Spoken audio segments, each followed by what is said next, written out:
Olá pessoal, tudo bem com vocês? Espero que sim. No vídeo de hoje a gente vai falar sobre uma reação exotérmica que é bastante peculiar e tem até uma historinha interessante do porquê um desses componentes dessa reação foi removido do mercado. Além disso, também a gente vai ver que no fim desse vídeo eu vou deixar a reação que eu fiz em laboratório. Então, assim, como eu estava sozinho, eu tentei gravar e promover a reação, então algumas coisas ficaram um pouco tremidas, tá? Mas a reação é bem legal, eu acho que ilustra bem, tudo bem? Então, assim, primeiro vê o vídeo inteiro, depois vocês vão lá pro fim para ver a reação em si. Beleza, então vamos lá. Qual reação que é essa? É uma reação exotérmica, ou seja, tem um processo oxidativo que acontece, onde nós temos o permanganato de potássio reagindo com a glicerina, tudo bem? Eu vou deixar uma arte aqui para a gente poder ver como que funciona então essa reação. Bom, na reação nós temos o permanganato de potássio e a glicerina. O permanganato de potássio é um oxidante muito forte, né? Então o que acontece? Ele consegue fornecer oxigênio para o meio reacional que possibilita o processo de oxidação. O processo de oxidação tem relação com a entrada de átomos de oxigênio, obviamente, na estrutura de uma outra molécula. Entretanto, nós temos que lembrar que o processo de oxidação, na realidade, é fazer com que um dos componentes perca elétron, enquanto que o outro receba elétron. Ou seja, esse processo oxidativo nada mais é do que um processo de oxirredução. No caso, ele é ativado pela presença do oxigênio. Então, nesse caso, a gente tem aqui um momento onde esse material, que é a glicerina, será oxidado pela presença de átomos de oxigênio. Átomos de oxigênio que vem de onde? Do permanganato, tudo bem? A estrutura do permanganato ela é baseada no íon manganato, né, que é proveniente do manganês juntamente com os oxigênios, e com o íon do potássio, no caso o cátion, o K+. Então, quando a gente tem os dois juntos, nós formamos o permanganato de potássio. Dessa forma, então, nós temos esse material que era muito utilizado antigamente para fazer o processo oxidativo de feridas. Então, atualmente nós utilizamos o que? Nós utilizamos peróxidos, né? Então a pessoa está machucada, você joga peróxido sobre o machucado para matar as bactérias, porque elas são anaeróbias, né? Então na presença do oxigênio elas vão morrer, e também porque auxilia na formação daquela casquinha. Aí o que acontece? Quando uma pessoa tinha catapora, principalmente crianças, as pessoas pegavam, as mães, os pais, os avós, preparavam uma banheira com uma pastilha de permanganato. Então aquela água, né, onde você vai dar o banho na criança, ela ficava completamente roxa, e a criança então era banhada com permanganato de potássio. Por quê? Porque é muito mais fácil você dar um banho numa criança que está coberta por feridas por causa da catapora, então é mais fácil dar um banho do que você tentar passar uma pomada ferida por ferida. Então era bem mais simples isso, você banhava a pessoa. Só que o que acontece? Principalmente nas regiões de dobras, como virilha, axilas, a parte interna dos dedos acabava ficando roxa, devido à presença, obviamente, do permanganato. Com o tempo, o que acontece? Ela acaba ficando mais acastanhada, né? Então vai oxidando o próprio permanganato, o íon manganato, né? O manganês especificamente, ele também oxida, e ele deixa da cor roxa típica do permanganato para uma cor mais castanha, né? Então a gente tem aqui o íon manganês sendo oxidado. O que acontece? Essas manchas ficavam por alguns dias até na pele. Então a pessoa tinha que tomar um banho mais reforçado, né? Então muitas vezes utilizando até uma esponja, alguma coisa do tipo, para ajudar também a esfoliar um pouco, né?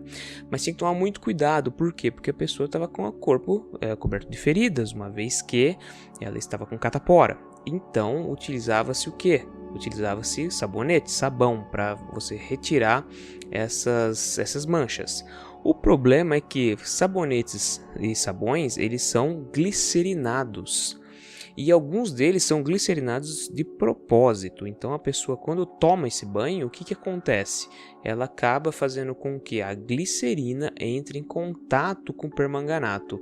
E isso acabava fazendo com que ocorresse uma reação exotérmica na pele da pessoa, principalmente sobre as feridas.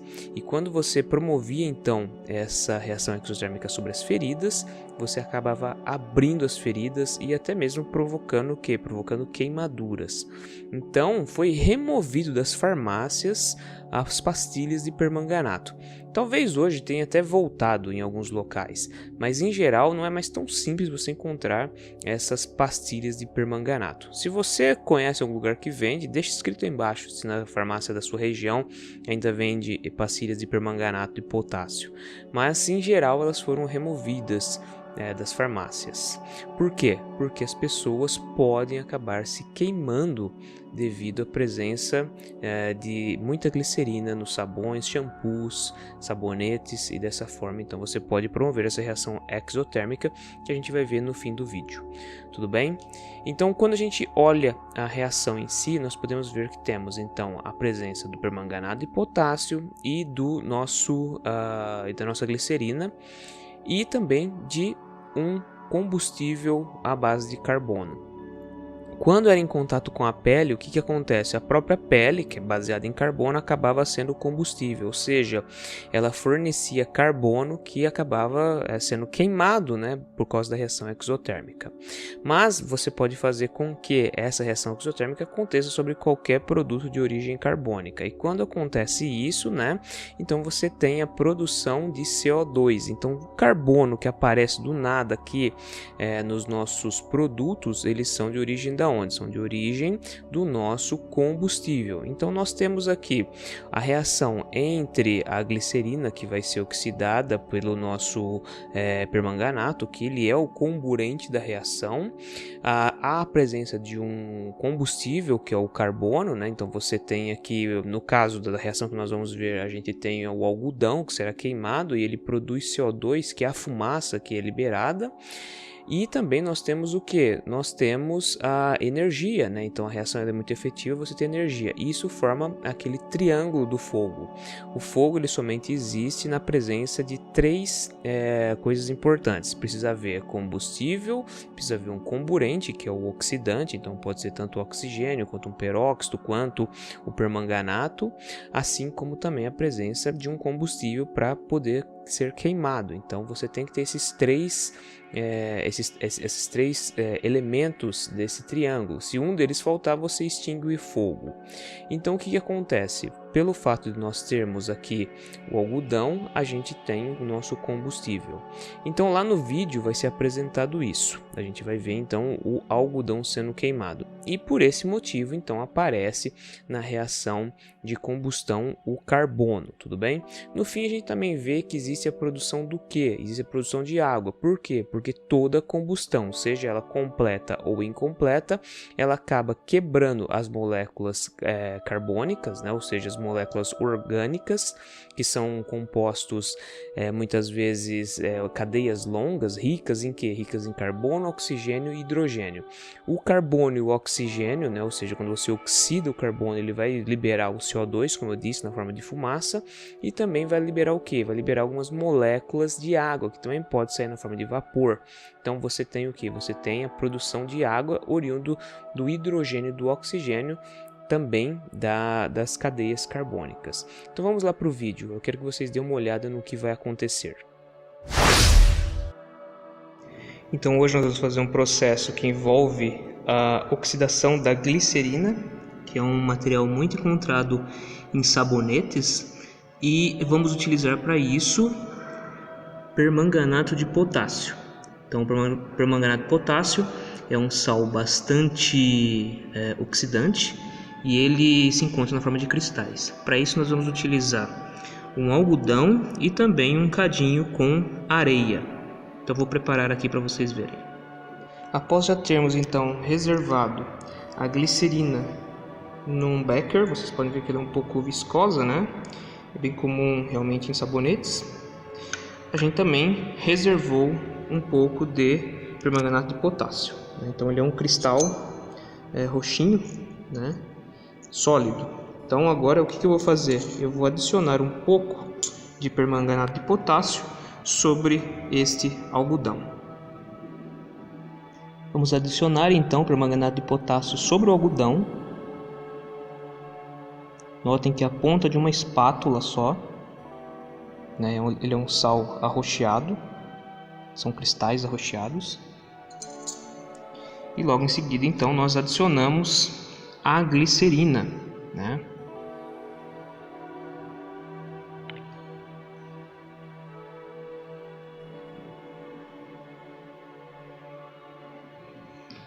O processo é exotérmico e ele leva um tempinho para começar. Mas aqui então nós vamos ter o processo onde nós temos a oxidação da glicerina com o permanganato de potássio. Com o tempo você tem aumento da temperatura porque a reação é extremamente efetiva e oxidativa. O permanganato de potássio ele começa a deixar de ser roxo para começar a ficar mais castanho. E então nós temos um processo onde se libera bastante energia, ou seja, um processo de oxidação exotérmica. E dessa forma então nós temos o aquecimento do material combustível, que no caso é esse algodão. Ele começa a queimar e liberar obviamente chamas e fumaça. Então leva um tempinho, mas esse processo acaba acontecendo.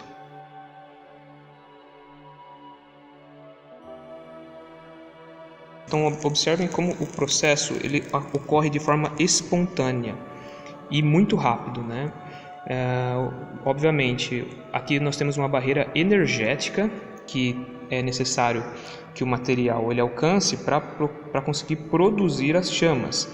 E também o fato de que você precisa ter a oxidação do material. Então, dessa forma, você tem energia, ou seja, na forma de calor. Você também tem o seu combustível e seu comburente. Dessa forma, então, você consegue produzir as chamas, né? A chama do permanganato de potássio, devido ao potássio, ela não é uma chama amarela, né, que a gente vê, por exemplo, da queima da parafina. Ela é uma chama um pouco mais arroxeada por causa do próprio potássio.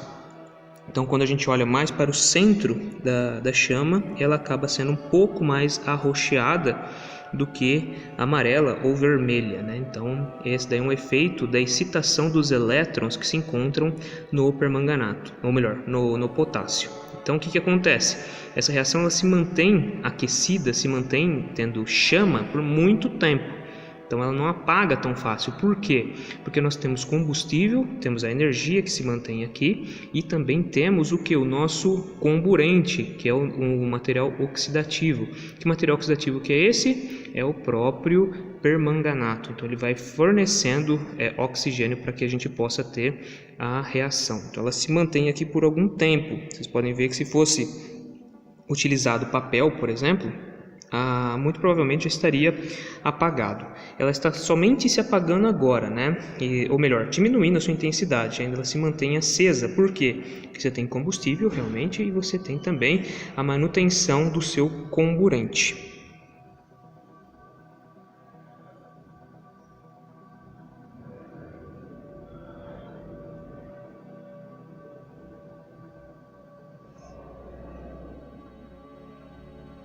Agora ela apagou, então ela leva um tempinho para apagar. É muito comum, por exemplo, alpinistas que vão para montanhas que tem gelo levarem esse material, né, no caso o permanganato de potássio e a glicerina, caso o seu fósforo ou o seu isqueiro fiquem molhados e não possa mais acender. Então, aqui com a produção de uma reação química oxidativa exotérmica, você consegue dessa forma então fazer com que ocorra a formação de chamas. Então, esse é um processo exotérmico. Então, pessoal, espero que vocês tenham gostado desse vídeo, da apresentação dessa reação, que ela é bastante exotérmica, ela chama muita atenção. Peço para vocês, se for possível, curta esse vídeo, compartilhe. Se você não é inscrito no canal, se inscreva e já clica lá no sininho para você sempre receber novas notificações de vídeos científicos. Muito obrigado pela sua companhia e até o próximo vídeo.